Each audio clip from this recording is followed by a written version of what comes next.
Z. I would sing it back. You know what? I will. Jackie. Hey, we gotta hit that shit. Gotta Hey, hit that shit right you know there. how we do. You know how we do. We're gonna start off with a little thing that I just read while scrolling the internet while you were trying to figure out what was going on with your computer. All right. Apparently, archaeologists are terrified of opening the tomb of China's first emperor. Why? And now, let me tell you something. All right, I'm a big fat white boy from the southern portion of the United States, and I'm about to say one of them Chinese names. I don't give a fuck if you say I mispronounced it for anybody that listens to it right here. Qin Shi Huang. Is it Q-U? Is it Q-I-N? Yeah. Nope, don't know. I should just lean fully into it and go like, Qin Shi Huang? I've heard it pronounced before. I've heard the name before. I cannot remember how to pronounce it, so...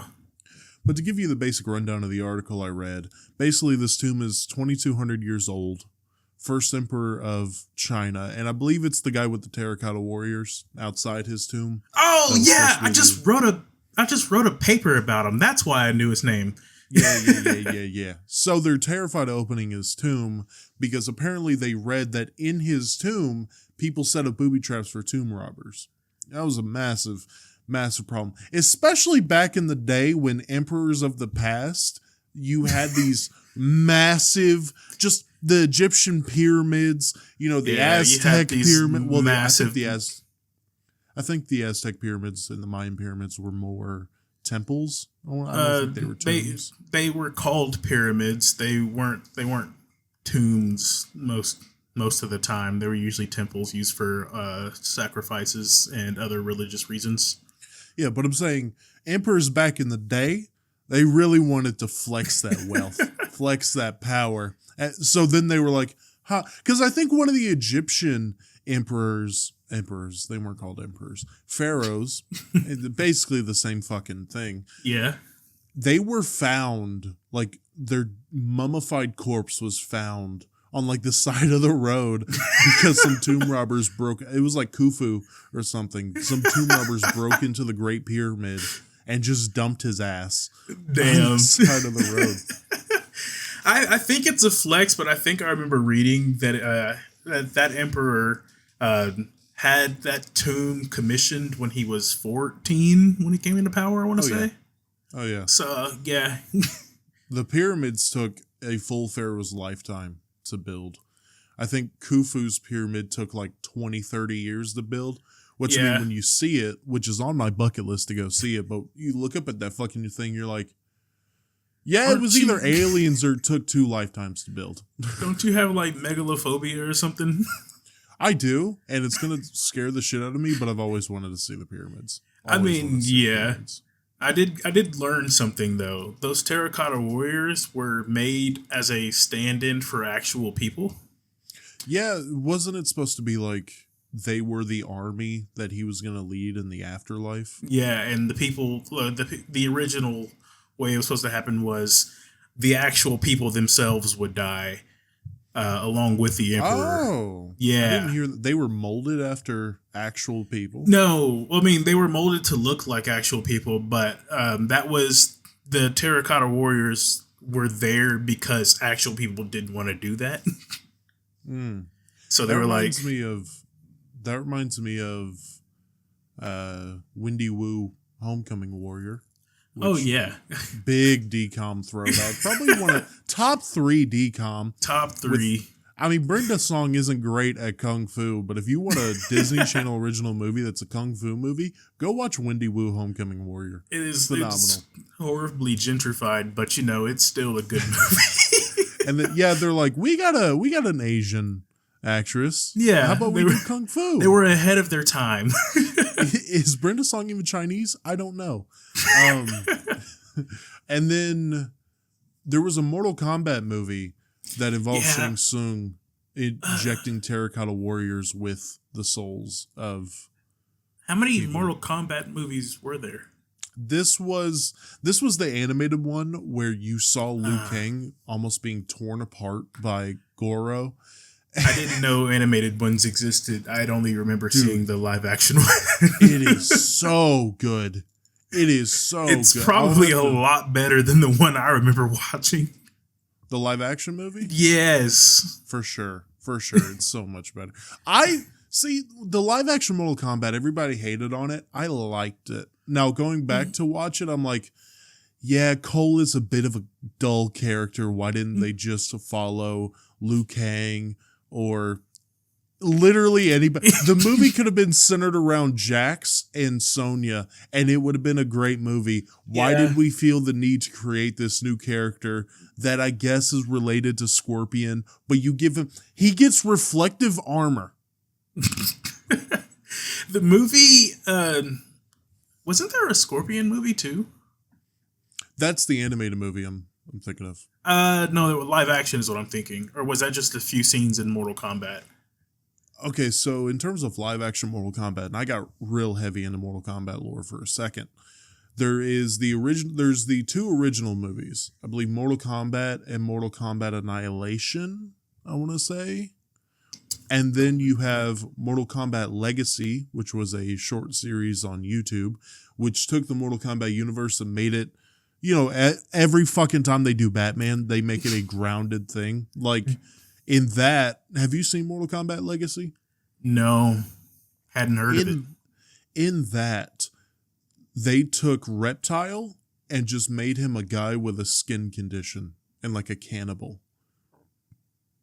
Let's stop that. Let's if someone wants to make a Mortal Kombat movie, I'm all for it. But if I fucking hear you say we're gonna make it grounded in reality, shut up. Shut up.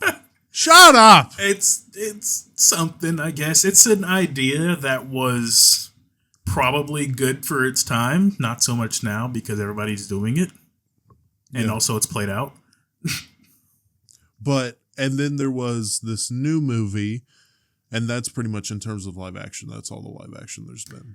Okay, there was one I remember seeing Scorpion's hand like open up with the yeah, that's the original two movies. Okay, I was thrown off because I remember the one with the what's the actor's name? Not the actor, but like the actor in the movie. Like the character? The character, yeah. Like Scorpion's real name? No, the movie actor that's in the movie. Oh, Johnny as a Cage. Movie, Johnny Cage. Yeah, that's the one I remember, or at least the one with him in his. Yeah, he goes up to Goro and he goes, "Let's dance." Does a split and punches him in the dick. that movie was bad. The new movie had a lot I liked about it, especially the dude who played Scorpion. I loved him. So a lot of people were bitching about his Get Over Here. The Get Over Here was great. I watched that final fight scene. It's so fucking good. Get over here. Get over here. I say it like a fucking 80-year-old man. Get over here. I can't move, right. God damn it. 5 more years.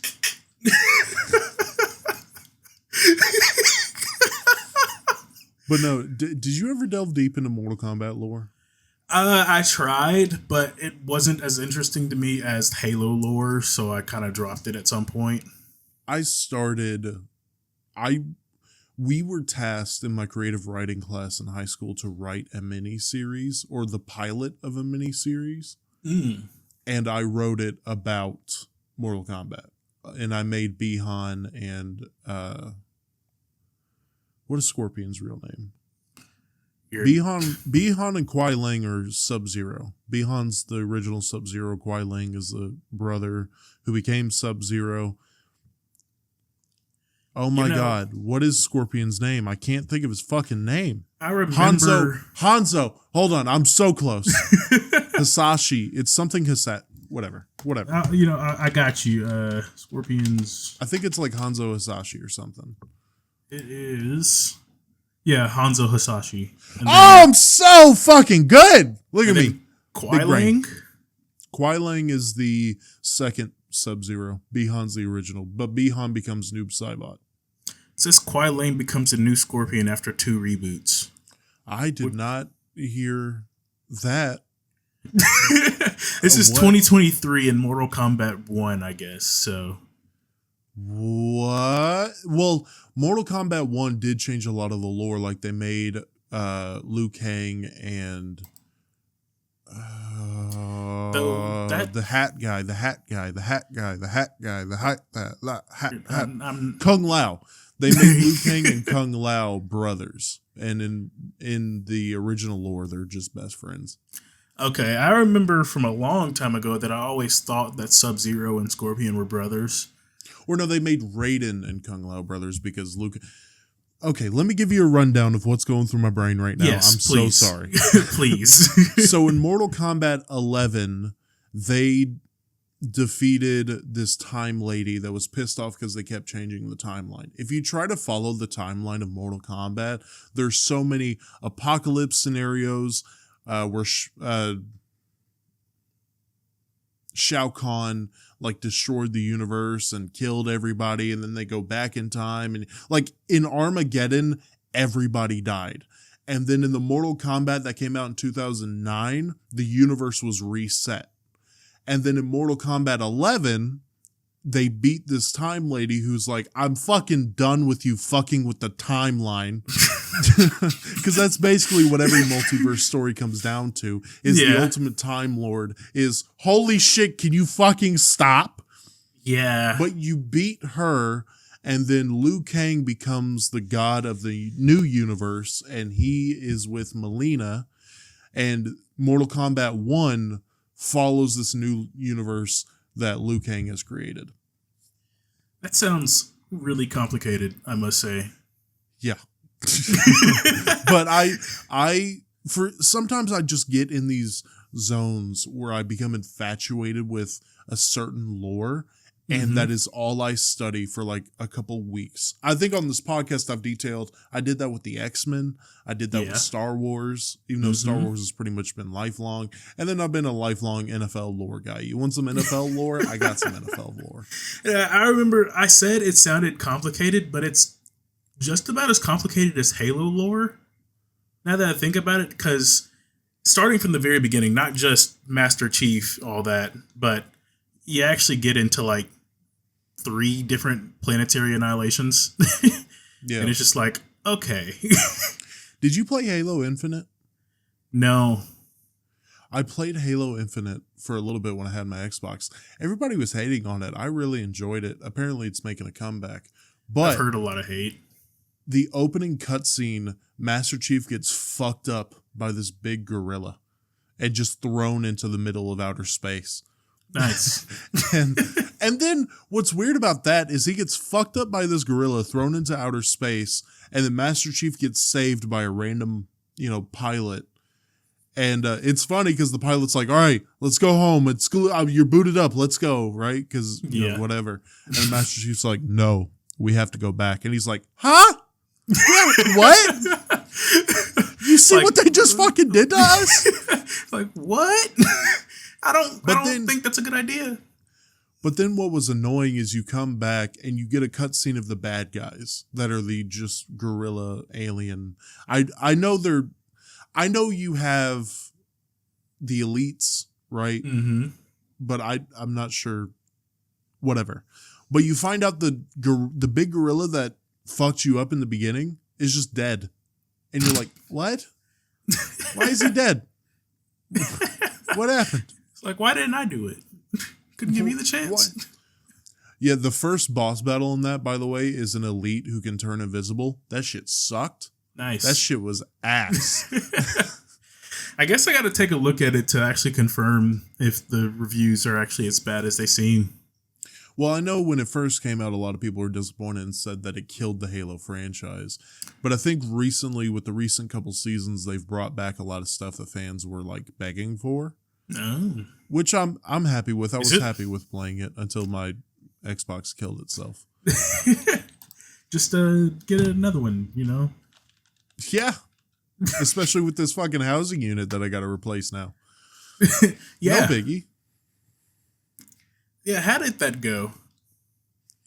I have a plan now. It is what it is. And I have a mindset thing to talk about in terms of that topic, but I figured we'd finish this topic first. Okay. I'm looking Halo Infinite 343. Can I play for free? Okay. Yeah, it's free to play. It's free to play. The Cool. campaign used to be paid for, but my only real issue with the campaign is it's based like a Ubisoft game. And it's why I kind of stopped playing the campaign. I hate the Ubisoft template for campaigns where it's go clear out this space, go get this tower to see the rest of the map, it's every single Far Cry has been that. Every single Assassin's Creed for the past couple of years has been that. It's so annoying. And then when I saw that this is going to be Halo Infinite's thing, I was like, why? Why are we doing that? I was kind of I've always wanted to play Assassin's Creed. I never got around to it, but I know of their campaign style, and it's not very interesting to me.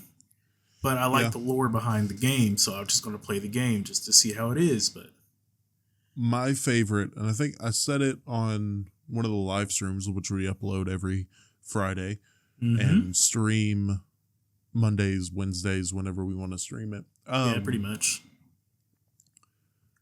I said that Assassin's Creed Origins is my favorite and is the best one. That's the Egyptian one.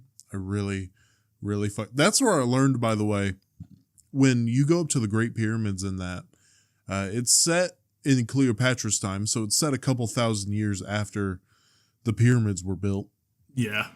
But it was covered in limestone with a gold tip. And I was like, did they actually look like that? And yeah, they were covered in limestone. Like shiny, I think it's limestone bricks anyway. I may be tripping. But it was like all silver with a gold tip. That's how it originally looked. I was like, that's pretty fucking sick. It's a gold. You know, out of every picture of the pyramids I've seen, I don't think I've ever noticed that look. Yeah, I think someone stole the gold tip, because of course they did. That's fucked up. Because of course they did. Fucking gotta search the black market now. Khufu's down there like, fuck, really? No, Khufu's not down there. Khufu's on the side of the road. Yeah, Khufu's on the side of the road like, bro, they're taking my shit. He in the afterlife chilling with Ra. And Ra's like, bro, where's your gold? It's like, fucking look at Earth. They taking it. They taking my shit. They said, take everything I got, including the skin off my fucking bones. And then they took the bones too. Fuck it. And then they threw my ass on the side of the road. They said, we can't get away with this one. We gotta dump it. Okay. Side of the road. Someone made a joke about the Egyptian afterlife. Do you know anything about the Egyptian afterlife? I know the process of embalming and their beliefs behind it. Okay, so basically it's a very specific thing you have to do with the body that involves like mummification, right? Mm-hmm. And if someone fucks it up, you're not going to have a good afterlife. Oh. So, step one in the process of like, he didn't wrap me properly, and now I have to fucking... I was going to say step one being die, but you know. But to my knowledge, you travel on the River of Styx to Judgment. And Judgment is Anubis and someone else, and then Sobek is there. And they weigh your heart with a feather. And if your heart is heavier than the feather, you are eaten by Sobek, and you just don't exist anymore. Yep. But if your heart is lighter than the feather, you get to go to the afterlife. But the afterlife is basically just your life. Just no worries. Right? And this guy was like, man, I get to go back to my shitty house with the chair that's not fully put together. I have to hear my dumbass kids keep screaming, try to escape it, but now I'm back. It's his life with no worries, though. I have said, though, my afterlife would be, not to get all sappy, but if my afterlife was just my bedroom with my lady next to me watching movies for eternity, that'd be cool. I'm good. That'd be nice. My afterlife would probably just be me laying in bed at this point. Yeah. We sleep watching YouTube or some shit, you know, chilling. You know, there is a belief. I was looking into another lore deep dive I went into was the SCP Foundation. You ever looked into the SCP Foundation? I have, but it's been a hot minute since the last time I remember seeing anything about it. I love it. I love it so much. I'm not a big horror guy, but even with the SCP, you have stuff like the Scarlet King that is this big demon god that wants to destroy the universe. And then you have an SCP that's just a moth that is trying to sell you a helmet so you can communicate with moths. I might have been confusing the SCP lore with the Russian sleep experiment. Yeah, because I remember probably that being tied into the SCP lore. It's somehow, and everything, I was just like, that's all I know of it. Everything, like in the SCP lore, Cain and Abel are a thing. Like the Bible, Cain and Abel. Also, the guardian angel or the angel that guards the gates of Eden, that's an SCP. So, everything is, whatever you can think of. That's what you say. Guys, this is SCP-2119. It's a bottle of water that gives you eternal life. This is all that's left. It sounds like the Rule 34 of every day. Maybe. Rule 34 might be an SCP in of itself. But I brought up the SCP Foundation because there is an SCP where it's just a thought experiment. Okay? Okay. And what's insane about it is this SCP could very well be real and could all experience it. Okay? All right. I think it's called 276. I get confused on the numbers because there's thousands of them.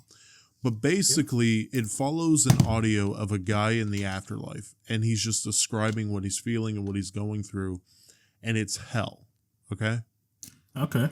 And basically, at the end of this, I don't know the whole story, but at the end of this, the researchers conclude that the afterlife is what you believe in. What you believe will happen, that's the afterlife. If you think you're going to go to heaven, you're going to heaven. If you think you're reincarnated, you get reincarnated. If you think nothing happens, nothing happens. All right. Which I've been signed on for a while. I'm trying to look at it, but SCP-276 is a ship, so... Yeah, so it's not SCP-276. Yeah, no. I don't know the number. But, for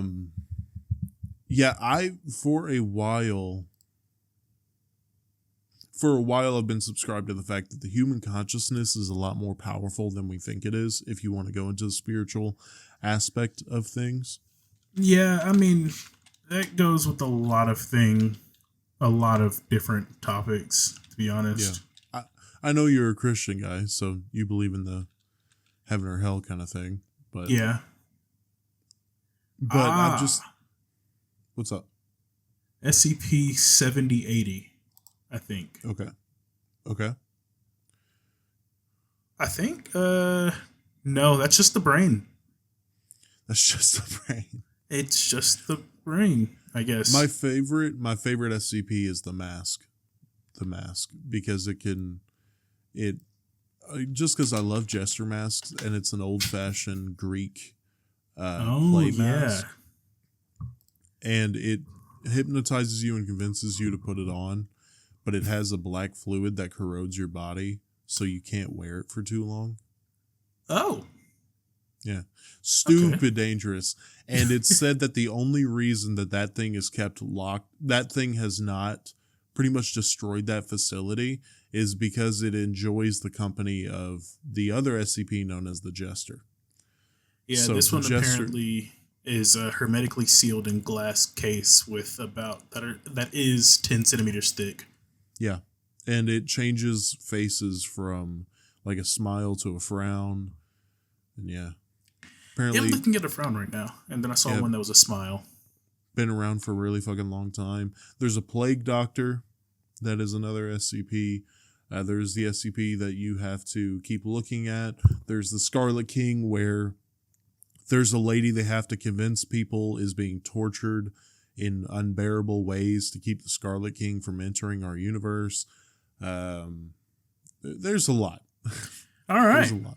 But going back to like, I believe the human consciousness is a lot more powerful than people give it credit for. I think when you talk about spiritual things, a lot of people put the human consciousness at like the bottom. Yeah, we're pretty weak. Can't really do anything. I don't think that that's fully correct. I think just because we don't understand something doesn't mean we can't be more powerful than it. Yeah, I mean, I've seen, this is specifically within like sci-fi stuff, but I've seen like a lot of, every sci-fi story on YouTube I see or come across always has to do with aliens not realizing how strong humans were. Yeah. Even with more technology and stuff. So it's just kind of like, eh.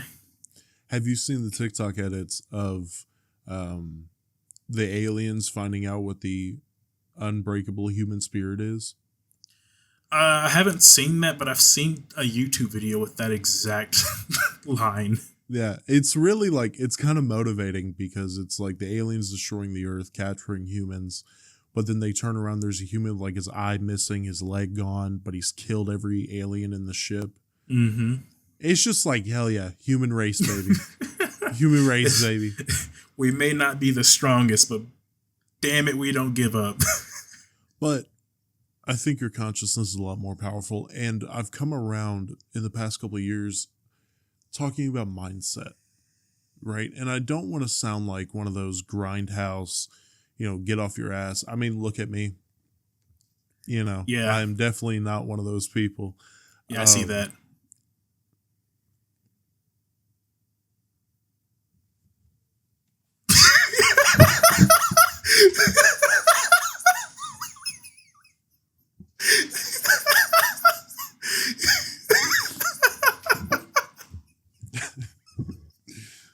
I actually just end my life on camera, and you're like, I gotta put up the podcast.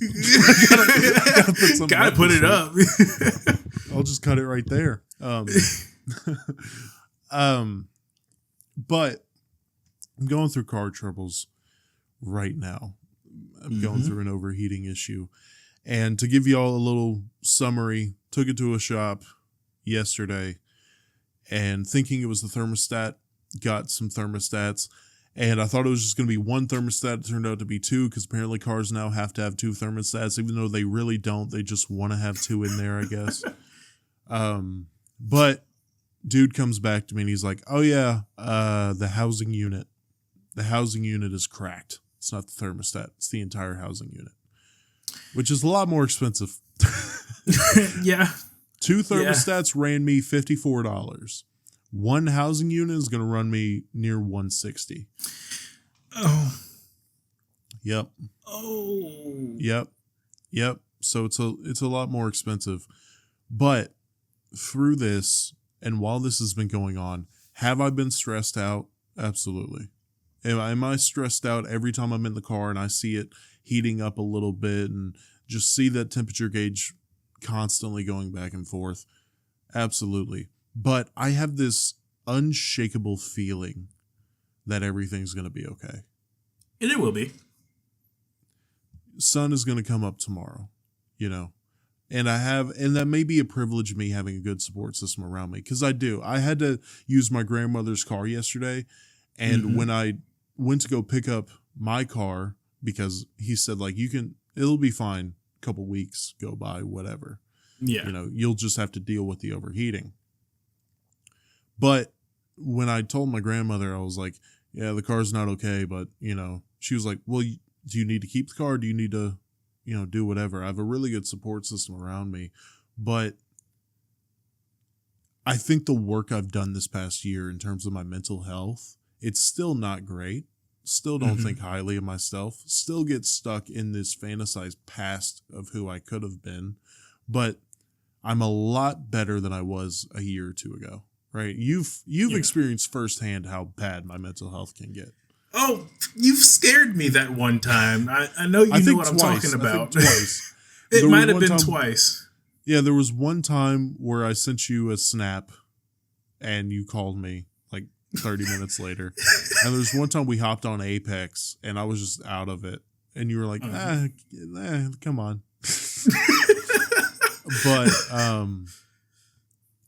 now, like I said, I just have this unshakable confidence that I'm going to take care of it and it's going to be okay, you know? Yeah. And have you ever seen, I don't think you have, and I promise I'll let you talk in a second. Have you ever seen, it's a movie with Brendan Fraser, Christopher Walken, where they're a family. It's a rom-com.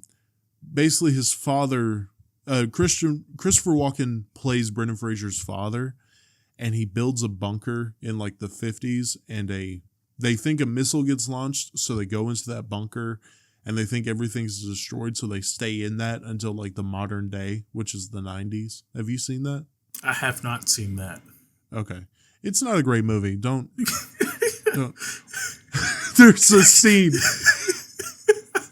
There's a scene where he gets up, and I'll remind you, this guy, he was born in that bunker, and all he knows is 1950s values, okay?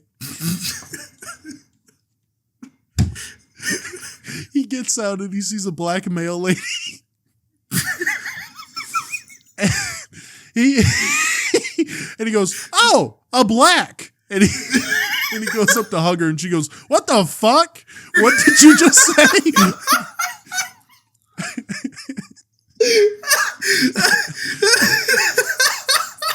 Okay, I think I might have to watch that movie though. But I bring this up because there's a line that Christopher Walken uses constantly, and it's just because it must. Because he must. Why is it going to be okay? Because it must. You know? Mm-hmm. I was going to say, I think I can attest to your support system just by my own, because I've had car issues too. And before I started driving this Altima, I had a Trailblazer. Yeah. And I was living in the dorms at school, and I'm got to drive 30 minutes to get to one class because it's on a satellite campus.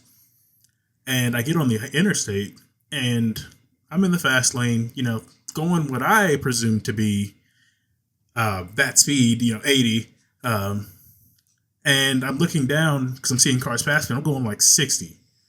And I remember pulling over because I looked at my temperature gauge, and that bitch was all the way up. I was just like, oh, that's what it is. Glad I only made it 7 miles down the interstate. So I pulled over, limped it home, and like called my mom. And she immediately got me a tow truck through our insurance, I want to say. Yeah. Because me being, I think, sophomore year in college, I'm just like, Mom, what do I do? And I still do that. But got all that fixed out, and then I get the Altima because my grandma was just like, take this car, I'm not driving it anyways. Take it till you can get yours fixed. And I was like, okay, cool. So stuff like that really helps. Yeah, and that's why I say I know a lot of people that are struggling that don't have that support system. You know, if my lady was by herself and stuff like this happened, she does not have the support system around her to do the things that, I've been blessed with. And I've tried to look and make sure I don't take advantage of that. And I also don't take it for granted. And I mean, take advantage of it in terms of overuse it, over rely on it. Abusing it. I could have easily told my grandma, like, yeah, no, I need to keep the car for, until I get it fixed. But I was like, I can drive it fine. Yes, it's going to stress me out, but I'm not going to, Yeah. My grandpa would have been pissed with that car. So they have the truck and the little car that my grandmother drives. And my grandfather has made it very clear, we'll let you use that car, but it's only for emergencies. Like, if you just hear a little thing and it worries you, you're not going to get the fucking car. It's only for, like, your car's in the shop or the car is broken down or whatever. Because when you legitimately can't drive your car. Yeah, but my grandmother is like, anytime I call her and if I ask for the car, she'll be like, yeah, no, we can work it out. And then my grandfather will be like, what the fuck? Stop. Stop doing that. But Grandma has your best interest in heart. So does your granddad. But your granddad's just strict. Yeah. But I realized that in my life, I'm happy to have it, but it's also spoiled me. You know, Mm-hmm. it spoiled me to a fact that I over relied on it without, like, subconsciously, I was over relying on it. I was doing things and living in a way where I'm like, subconsciously, hey, I'm going to be fine because my family's behind me. And I shouldn't think like that. It shouldn't be that way. So that's another thing in 2020. I think it should, but also I understand for those that it isn't that way.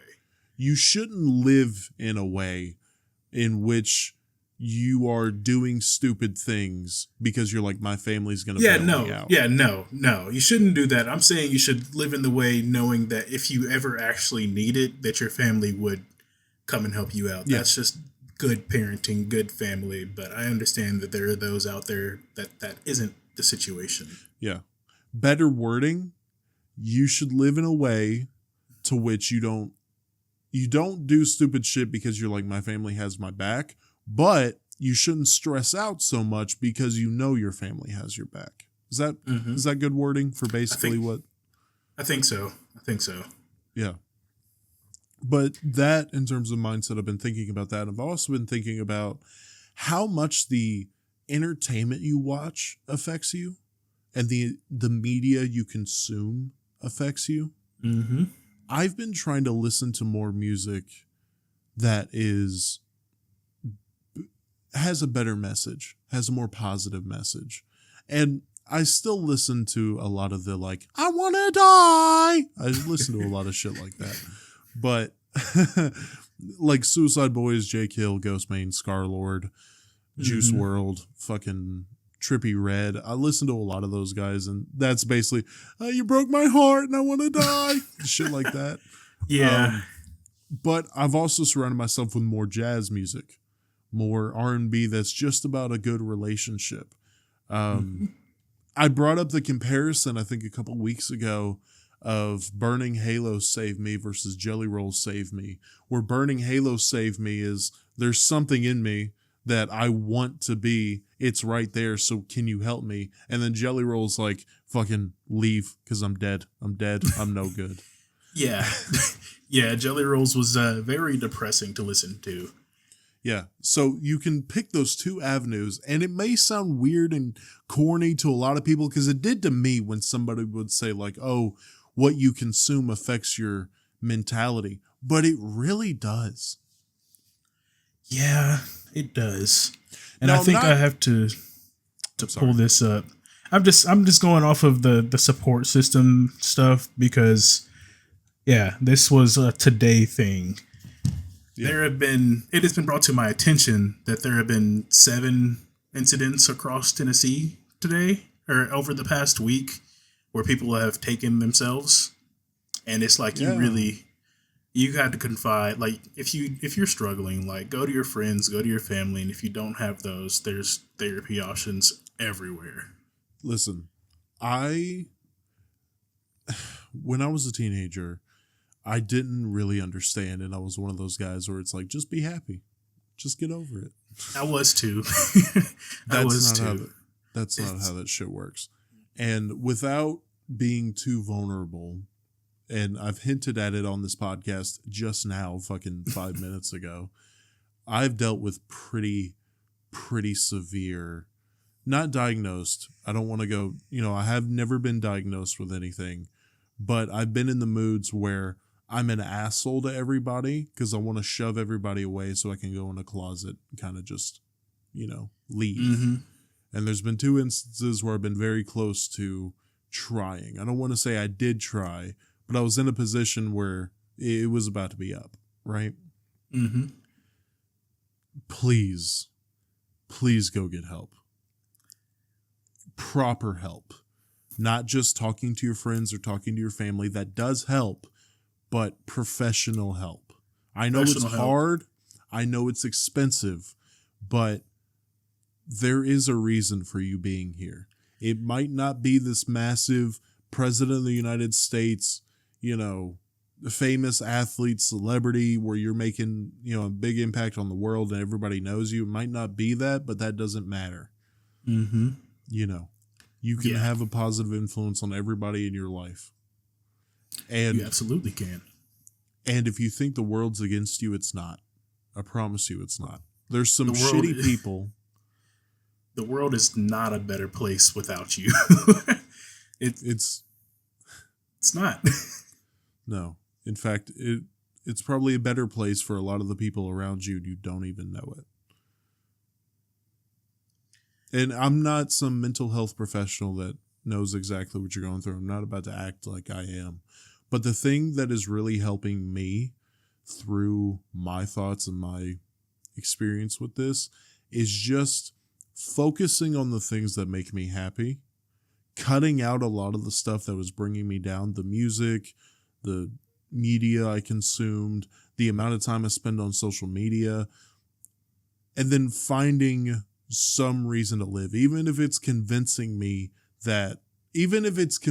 yourself.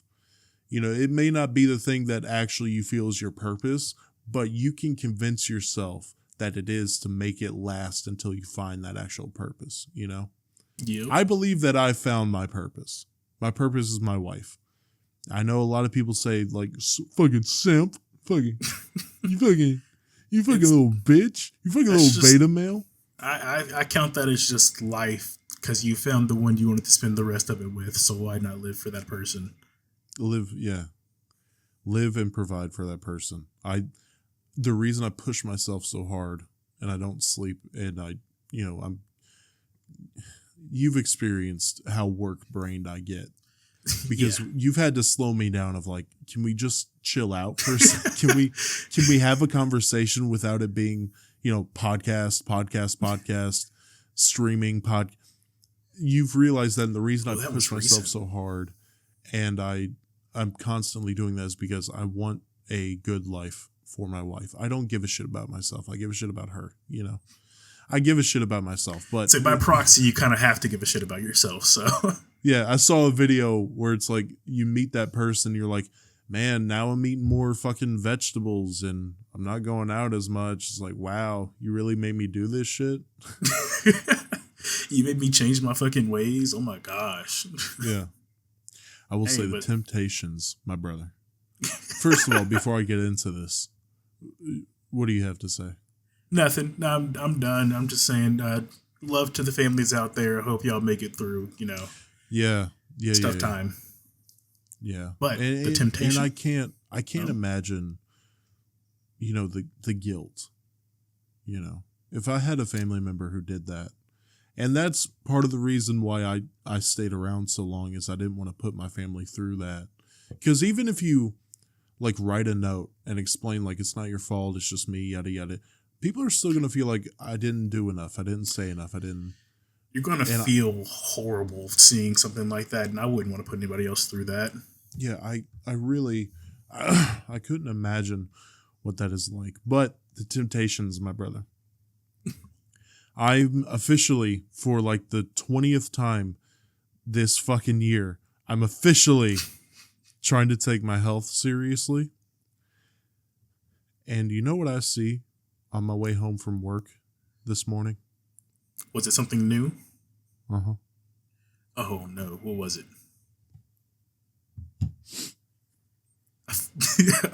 I don't know why, but I felt when I saw your hand reach over, I thought you were going to pull out a cup from the place like you had just gotten something there. They're building a Taco Bell right next to work. Right next to work? Right next to Amazon, brother. Right there. Now, for those of you who need the context or haven't listened to previous episodes, the only two places you could get something to eat by Amazon if you were going was Burger King and Subway. There's a Waffle House there too. Waffle House too, but I'm thinking like fast food. Right? Yeah. There is a Waffle House, but in terms of if you want to go through like a drive-through, well, that Subway doesn't have a drive-through. But it was just those. And that's been helping. I don't really fuck with Burger King. If I'm really hungry and I need something, I'll get a chicken sandwich from there. But I really don't fuck with Burger King. Subway usually takes too long. I'd have to go to work 20 minutes early to make sure I can get a sub and get to work on time. Yeah. But now they got a goddamn Taco Bell. Well, hey, not too far into the future, there will also be a Buc-ee's right there. So, really, Yeah, that's what they put my okay, for reference, my grandma lived past tense now because she's got eminent domain out of her house. She lived right around the corner. I thought you were about to say past tense now because she is eminent. I'm like, what does that mean? What kind of prophecy did you just lay out on us? One thing I liked about working at Amazon when I did was that if my grandma ever needed anything, I could leave work right around the corner. I'm there. 2-minute drive. Yeah. Bucky's comes around and eminent domains her out of her house. So that's going somewhere in that area, I presume. Yeah. Right next to all those factories. So, yeah. Yeah, and that's the next coming years. When I picked up my car and I was on the way back, I was driving on Nissan Drive. You know, everything that's on Nissan Drive. Mm-hmm. And I swear to God, I was driving past and I was like, we don't have a lot of food at the house. Budget got tight with this shit. But we got food at the house, but I'm stressed out. I'm upset. You know, I'm hearing, hey. I don't think you can hear me through the whisper. The fucking Discord can hear me, though. I'll just say it in real life. I'll just hear, hey, it's okay. Come here. Just see the Taco Bell speaking to me. Come, get you a 5-layer. Get you a little chicken chalupa. Come on. Get you a Baja. You know you want that Baja Blast, fat boy. Yeah, you know, I feel that. But one thing that's gotten me to stop eating out so much, I can't say at all because I just ate McDonald's. But one thing that's slowed me down for sure is the fact that I'm just irritated when I leave work. Yeah. Because of the fact that I usually leave work late and I just drive straight home. Like I pass by all the restaurants. I pass by Cookout, Taco Bell, McDonald's, Hardee's, like everything on the way home. And I'm just like laser focused on trying to get home. Just and it's helped. The problem with me is the overnights. You get off in the morning and you're starving. You're starving and you're sleepy. So it's like I could get me a little chicken biscuit with a caramel frappe from McDonald's. Keep me awake until I get home and I'm hungry. Not going to lie, I have made quite a few detours. Yeah, coming from Amazon to go get food. Yeah, man, it's just and the addiction to food and how I've tried to sit down and really think to myself, why is it I make the decisions I do? Mm-hmm. Right? And food, me and my lady both have a problem with if we are having a bad day, we want to find some way to get Taco Bell because it makes it better. That's not okay. Yeah, no, it's not a good habit. We laugh about it because it is funny. It's funny. You're at least self-aware. It's funny, yeah, but it is a legit coping mechanism. Oh, yeah. And it sucks when you see people that are in shape or that are thin, you know, not overweight. Just stop eating. Stop. It's not that simple. And I don't want to compare it to drug abuse, but fast food does a lot of bad shit to your body. I believe there can be an addiction to eating, so especially if it's a coping mechanism. Yeah. Plus, I think everybody struggles with if you are bored and you have nothing to do, you might just find yourself in the kitchen snacking on something. I'm a good example of that because I've gained. I wasn't the lightest kid in like elementary school, but then middle school happens and I'm like in all these activities, and then when they die down, every time I'm sitting at home, I just kind of go, I'm bored. I'm going to eat some ramen noodles. Yeah, and I'm going to get me a pack of crackers. I'm going to get me, you know, a little bag of chips or whatever. Yeah. It's so destructive, and it's just like the willpower, dude. I never would have guessed. I knew it was going to be hard, but when I am hungry, I haven't eaten all day, I'm starving, especially on the days where I have to get off work, go home, and I have 15 minutes before I have to take my lady to work. Mm-hmm. And then to her work, we pass Hardee's, Burger King, McDonald's, Taco Bell, another McDonald's, Popeyes. When I'm passing all that shit and I haven't eaten since, you know, midnight because, you know, work breaks or whatever, or I guess it'd be 2:30. Man, Man. But I know, brother, go home, make yourself some scrambled eggs, get you some toast, right?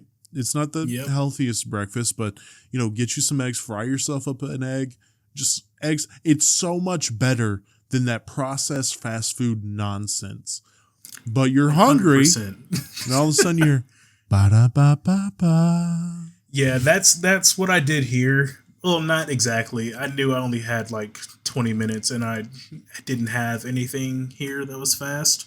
Yeah. But part of my issue comes in with when I get hungry, it's not because I didn't know I was going to be hungry at this time. It's just I didn't prepare the food like I would usually do, and I don't have the patience to hang out in the kitchen, get everything ready, and then cook it all. Because for one, I'm hungry. Two, I have to get up for work at 3 o'clock in the morning. So I'm just like, it's 5 o'clock. Just going to go grab some food, eat it, chill out for a minute, lay down, go to bed. And I gotta tighten up on actually having food here that's easy enough to cook, and also be willing to cook it. Yeah, I don't know how many times we've been driving home from my lady's work, and both of us have been like, we don't want to cook. We don't want to cook. And so we just grab something fast, even though we have sandwich shit at the house. Mm-hmm. Just put some peanut butter and jelly on a sandwich, eat it, grab you a fruit, and that's your dinner. And it's fine. You probably get sick of it. I'm not going to lie. Right now, I'm terrified of talking about money with her because money is such I think it's the leading cause of divorce still. It is. Is financial stuff. Financial infidelity. Z, when I tell you how fucking hard it is to say no, especially to someone you've spoiled, and I don't want to make her sound like a kid, but every dude who's had a girlfriend knows, when you spoil your girl and then all of a sudden you can't really buy her anything, she's going to feel a little, like, she won't feel sideways for long, but when you tell her no, she's going to be like, what? I hate doing that. I hate doing that. Yeah. But we really have to tighten up this budget. We are living in a way it's not good. Not sustainable. It's not the worst situation possible. And it helps that I'm outside and I actually know people and I'm not just comparing my life with, Instagram fucking, Yeah, that will take a hit to you, or anybody really in general, the show off people. Yeah. If you want to feel better about yourself, go to your job and just start people watching and listen to people conversations. Cause I started doing that and I'm like, oh, actually I have a pretty decent little setup right now. Yeah. Yeah. I'm not in the worst. I'm in debt. I have a lot of money I owe to a couple people. Stressed out about my taxes. I just told y'all about my car. Mental health's not the greatest. Fucking the bug shit with the house is still going on because this house is old. Mm-hmm. But I got a roof over my head. I have a job that pays me well. I have a car that still makes it to and from. I have a beautiful wife. My setup is better than a lot of people, and that's really what you have to focus on. Circling back to mental health. Yeah, there's I have to come back to that every now and again too, because I think about it. Like I used to live in government housing a long time ago, and then my mom got a house, and we may worry about bills, but they haven't been shut off. Yeah. We may have had to worry about food getting on the dinner table, but it's always happened.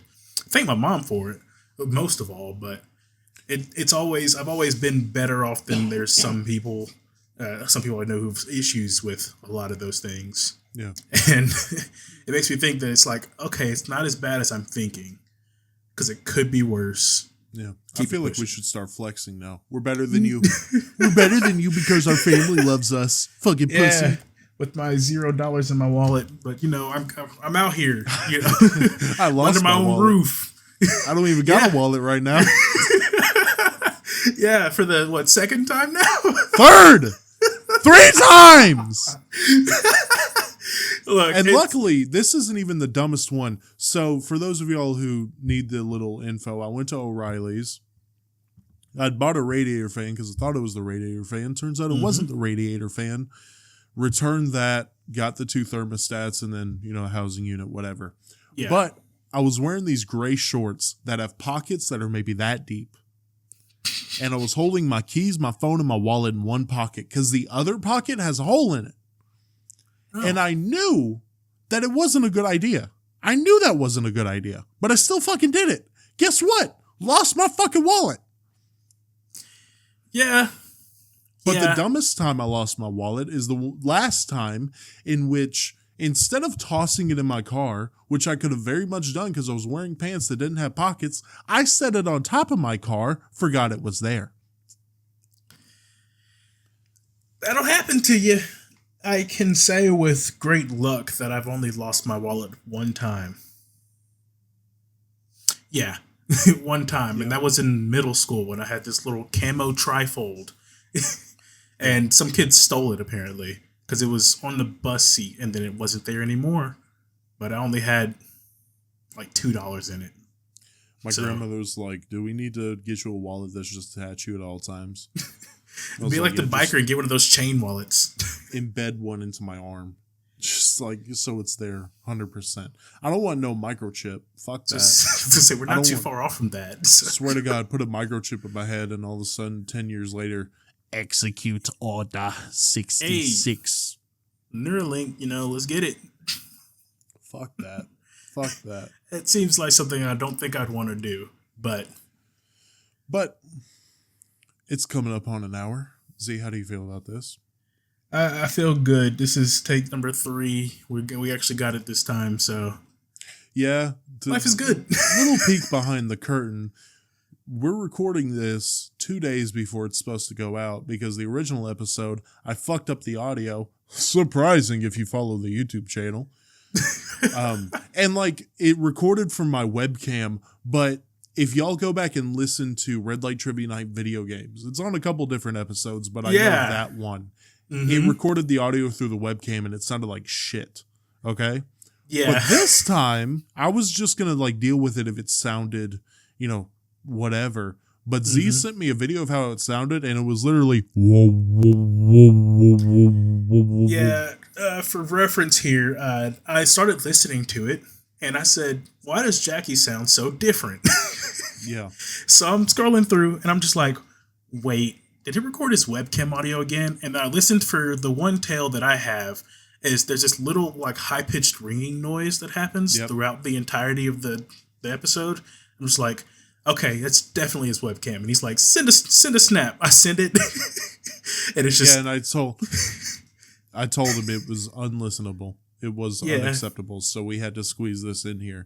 And then we were going to record this, 2 hours ago? Yeah, but then I was like, let me go take care of my car stuff because it's just stressing me out. And I'm not going to be in a good mindset to record. We made it a whole minute 30 into the recording before his mechanic called back. And then funny enough, when I was about to bitch about the mechanic as well. Something misunderstanding, something now fixed, I hope. But I hope you all enjoyed this episode. Follow us on all the socials, Instagram, TikTok. Don't use Twitter. So basically just Instagram and TikTok. Subscribe on the YouTube channel. Rocking at 80 subscribers as of recording this. Goal is 100 by the end of the year, which I think we could do. It's possible. It's possible. Make sure you like, rate, and share the show, especially rating, especially share it. Give it 5 stars. Z, what kind of review could they leave with a 5-star review? Say, these guys seemingly come out randomly with the life talk, but it's pretty insightful, I would hope to say. So sometimes they go ahead and give them a listen.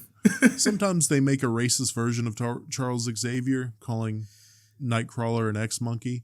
And sometimes they start talking about mental health. So you never know what you're going to get. Exactly. Red Light Homies is like a box of chocolate. I'm not going to do it.